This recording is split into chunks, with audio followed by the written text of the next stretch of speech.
और जैसे आगे जाने को कहा तो दोनों पहरेदारों ने कहा तुम नवीन अवस्था में हो, मैया लक्ष्मी और भगवान इस समय शयन कक्ष में शयन कर रहे हैं। जिस समय ये शयन कर रहे हैं आप अंदर नहीं जा सकते। सनक सनंदन सनातन सनत कुमार बोले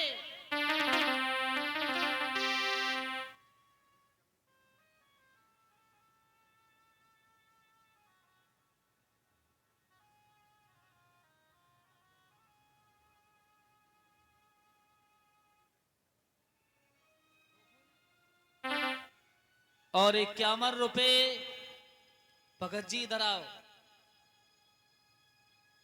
भगत जी मेरी आवाज सुन रहे हो तो इधर आओ। कुंदन भगत जी, चविंदर जी,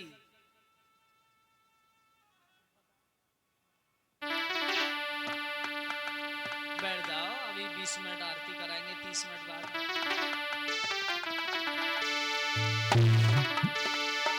एकदम कहा भगवान ने मैया के दर्शन करने को और दुनिया में भटकते घूम रहे, नारायण के दर्शन करने हम क्षीर सागर में भटक रहे।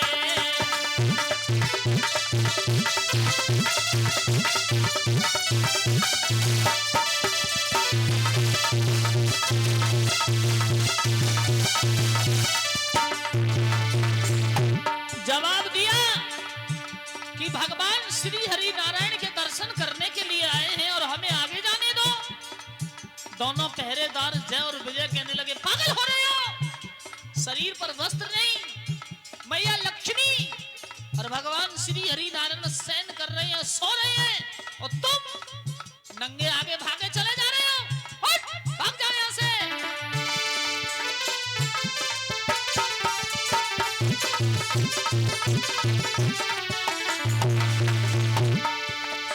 क्रोध में आके उन दोनों को चारों ने हरिश्राप दिया। 3 जन्म तक राक्षस हो गए, ऐसा है परताप दिया।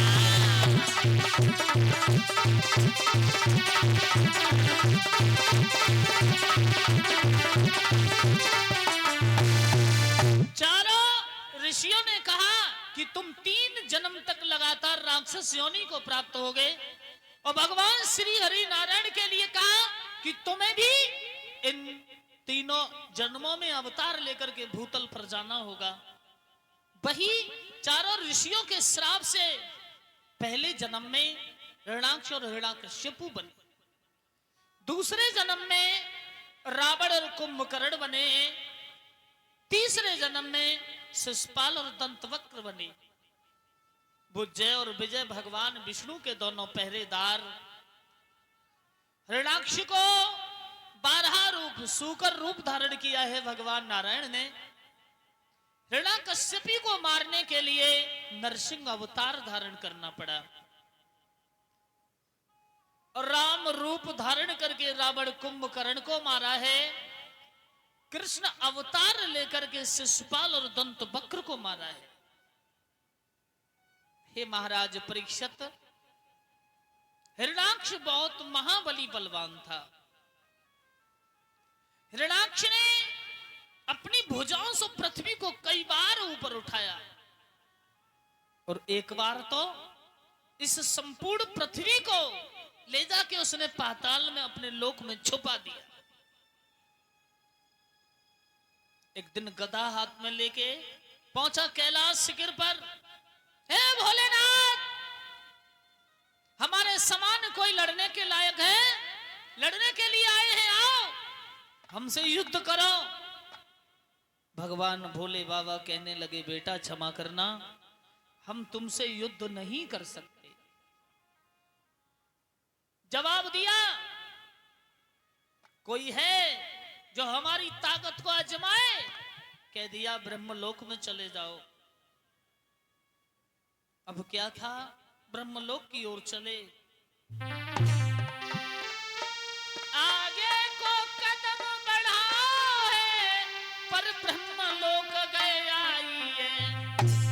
ब्रह्मा जी नहीं लड़वे को और राजी भय भाई है।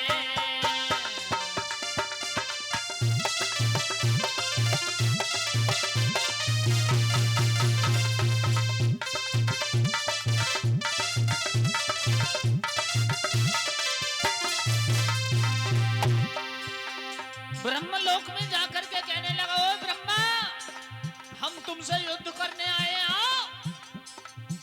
मेरी भुजाओं को तोलने वाला कोई है? ब्रह्मा जी बोले, क्षमा करना बेटा, हम तो दुनिया बनाते बनाते बूढ़े हो गए, अब हमारे लड़ने का साहस नहीं रहा। वाह सोचने लगा अब कोई है।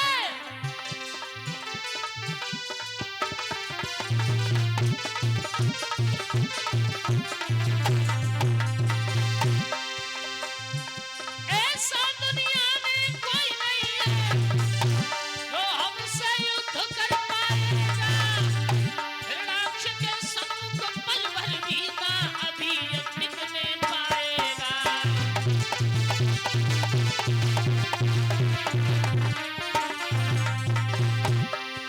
महाराज ब्रह्मा ने कही बात समझाई, ओरे राजन सुनो बात मेरी, नारायण से मिलो जाई। कहा चले जाओ, क्षीर सागर में तुमसे भगवान श्री हरि नारायण लड़ सकते हैं। ले लई गदा हाथ नार ने आगे की सीधी लगाई है, हाथ में गदा लई है, आज है आगे की सीधी लगाई है।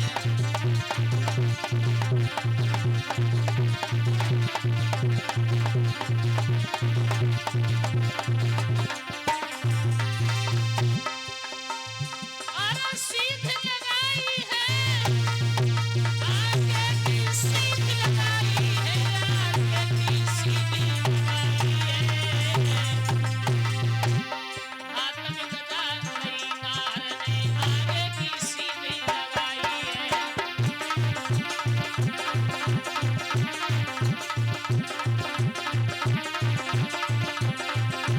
बड़े क्या हाथ में गदा लेके क्षीर सागर की ओर गया तो वहां क्या देखा? क्षीर सागर में लक्ष्मी जी अकेली थी। भगवान विष्णु सूकर का रूप धारण करके पातालपुरी से पृथ्वी को अपने दांतों पर रखे ऊपर की ओर लेके आ रहे हैं। पूछा, तुम्हारे पति कहाँ हैं? एकदम जवाब दिया, वो इस समय यहाँ नहीं है। वो कहाँ गए हैं? मैं उनसे लड़ने आया हूं। एकदम जवाब दिया, वो इस समय पातालपुरी की ओर पृथ्वी को लेने गए हैं। लेकिन लक्ष्मी जी की सुंदरता को देख के दीवाना हो गया और पातालपुरी की ओर जाना भूल गया कि देखी लक्ष्मी जी सी नारी, सब ही बुद्धि बदल गई।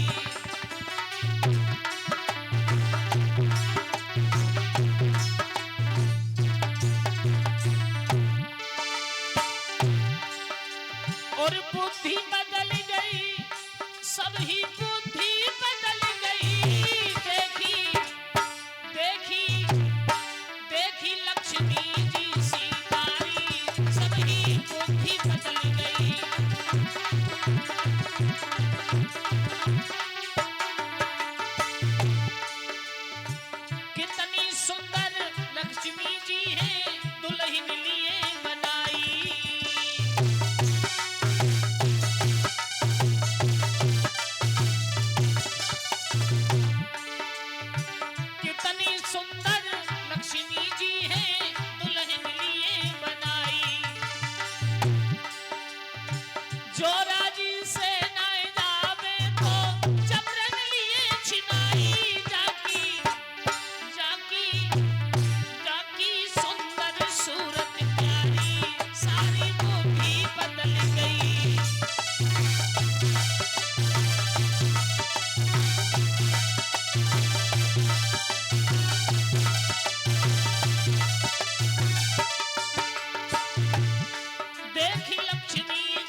की सुंदरता पर दीवाना हुआ, काफी देर विचार करता रहा, अरे हमारी पत्नी बन जाए तो कितना अच्छा रहेगा। लेकिन ज्ञान हुआ कि मेरी छुपी हुई उस पृथ्वी को लेने वो विष्णु क्यों गया है। भाग खड़ा हुआ और भगवान श्री हरि नारायण उस पृथ्वी को अपने दांतों पर ऊपर की ओर लेके चले आ रहे हैं। भगवान को बीच रास्ता में मिला, भगवान अपना काम करते रहे। गदा हाथ में ली, गधा पीठ पर प्रहार करता रहा। जैसे पीठ पर प्रहार करता रहा, 100 गदा मारी और 100 गदा पर भी भगवान ने कुछ नहीं कहा। अपमान की भी सीमा होती है। क्यों? कोई अपमान करता है रे, कब तक सुनते रहोगे? 100 गदा मारी, भगवान ने कुछ नहीं कहा। और जब 100 गदा से ऊपर की ओर चला, शेषनाग से कहा संभालो इस पृथ्वी को और मैं इस दुष्ट का संहार करता हूं। शेषनाग ने अपने फन पर पृथ्वी को साधा है। भगवान ने अपने बड़े बड़े दांतों से उस दुष्ट का संहार कर दिया। बोलिए नारायण भगवान की। जैसे उस दुष्ट को मारा तो बीच से फाड़ी रे न पल की देर लगाई।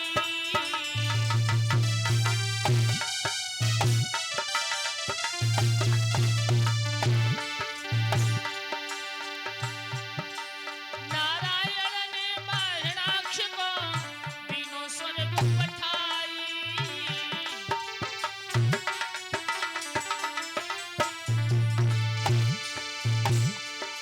महाराज दुष्ट को तीनों स्वर्ग पठाई।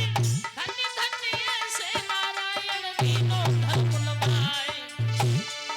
और धन्य धन्य जगदीश प्रभु तेरी महिमा न्यारी है। और धन्य धन्य जगदीश हरि तेरी महिमा न्यारी है।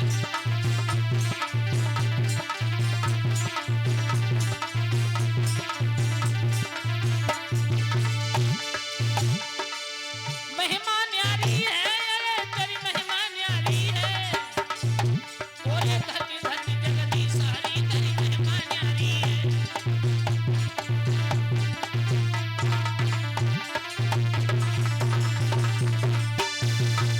आज भगवान ने उस दुष्ट का संहार किया। जैसे देखा, भगवान ने क्या देखा? उस दुष्ट को मार के पृथ्वी को आजाद कराया। छोटा भाई हिरण्याकश्यपु धीरे धीरे बड़ा हुआ। और जब धीरे धीरे छोटा भाई हिरण्याकश्यपु बड़ा हुआ तो उसने एक दिन पूछा अपनी मां दिति से, मां तूने क्या मुझे अकेले को जन्म दिया या और कोई भी भाई था? कहा बेटा तुम अकेले नहीं, तुम्हारा एक भाई था, बहुत बड़ा बलवान था। कहां गया? बेटा तुम्हारे उस भाई को विष्णु ने मार दिया। जवाब दिया, मां मैं तेरे चरणों की सौगंध खाता हूं, उस विष्णु को गर्दन काट करके तेरे चरणों में डाल दूंगा। सज्जनों, इतने शब्द जैसे सुने, मां कहने लगी बेटा उसे मारना कोई साधारण बात नहीं। पूछने लगा, मां मैं ये पूछना चाहता हूं इस दुनिया को किसने बनाया? कहा इस दुनिया को बनाने वाले ब्रह्मा हैं। मां तो ब्रह्मा से मैं अमरता का वरदान लेके जरूर लाऊंगा। मंदराचल पर्वत पर गया है और बस तपस्या में लीन हो गया। जैसे तपस्या में लीन हुआ, ब्रह्मा जी का भजन करने लगा। अरे बैठो तप में छाती ताने, अरे बरसे सीतई है बिनाई।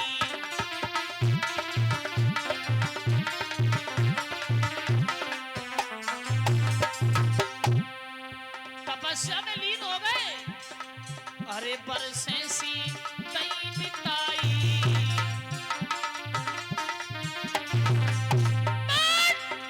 अरे बरसे सीतई बिताई।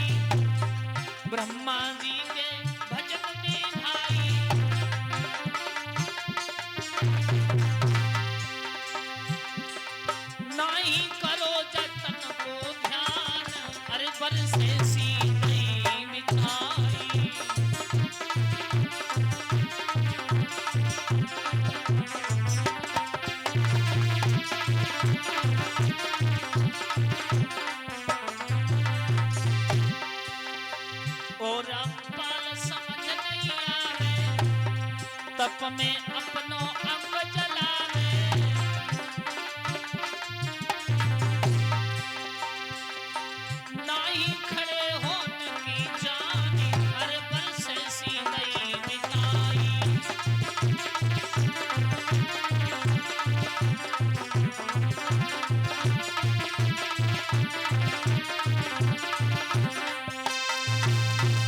तपस्या कर रहा है।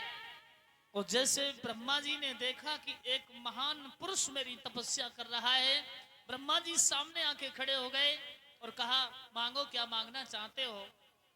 जवाब दिया, मुझे प्रभु दुनिया में अमर कर दो। ब्रह्मा जी बोले, पागल हो, संसार में जिसने जन्म लिया वो मरने के लिए तैयार है, जो आया वो जाएगा। नहीं प्रभु, मुझे अमर कर दो। ब्रह्मा जी ने कहा, मैं अमरता का वरदान तुम्हें नहीं दे सकता, अमरता से हटके और भी कुछ मांग लीजिए।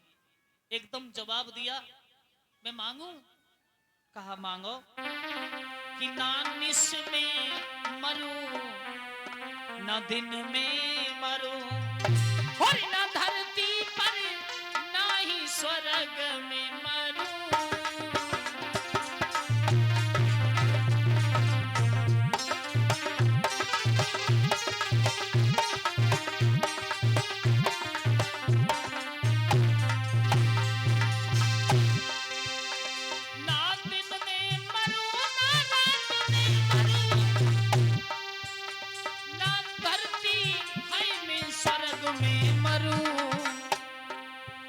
नहीं धार और तलवार से मरूं।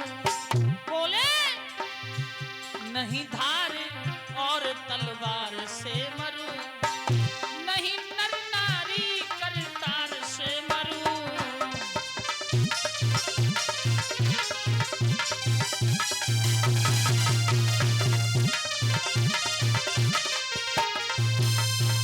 जवाब दिया, न घर के भीतर मरूं, न घर के बाहर, न दिन में न रात में, न स्त्री से न पुरुष से, न धार से न तलवार से, साल के 12 महीने में मरूं, न धरती पर न स्वर्ग में मरूं। ब्रह्मा कहते रहे, जाओ, ए मस्तु, ऐसा ही होगा, ऐसा ही होगा, ऐसा ही होगा। और कहा, मैं तुम्हारी बनाई हुई किसी चीज से न मरूं। इतने वरदान लिए और बस तलवार उठाई और चल दी। लेकिन उधर कयाधु को उसकी जो पत्नी थी, उसके लिए नारद जी की कुटिया में इंद्र देवता छोड़ के चला गया था। क्यों?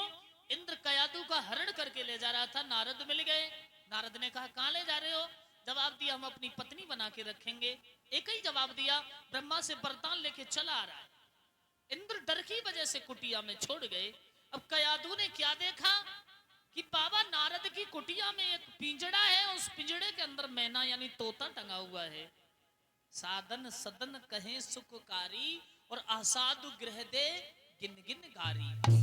तुलसीदास ने लिखा है कि उसी तोता को, उसी मैना को महात्मा की कुटिया में टांग दिया जाए तो बस भगवान का नाम ही गाना सीखेगी। और उसी तोता को किसी व्यभिचारी के घर टांग दिया जाए, जहां रात दिन गालियां होती हैं, रात दिन झगड़ा होता है, तो बस वो तोता भी रात दिन झगड़ा गाली देना ही सीखेगा। कयाधु ने सोचा, एक तोता, एक पक्षी राम का नाम लेता है, तो इसका मतलब इस राम के नाम में बहुत बड़ी शक्ति है। बस वो भगवान की भक्तिनी बन गई। उस मैना से, उस तोता से उसे शिक्षा ग्रहण हुई। घर आए, पूछा, मेरी पत्नी कयाधु कहाँ है? एकदम जवाब दिया, इंद्रहरण कर ले गया। तलवार लेके दौड़ा, बीच में नारद मिल गए। कहां जा रहे हो? जवाब दिया, मैं अपनी पत्नी को लेने जा रहा हूं इंद्रलोक। नारायण नारायण, अरे तुम्हारी पत्नी कयाधु तो मेरे आश्रम में है।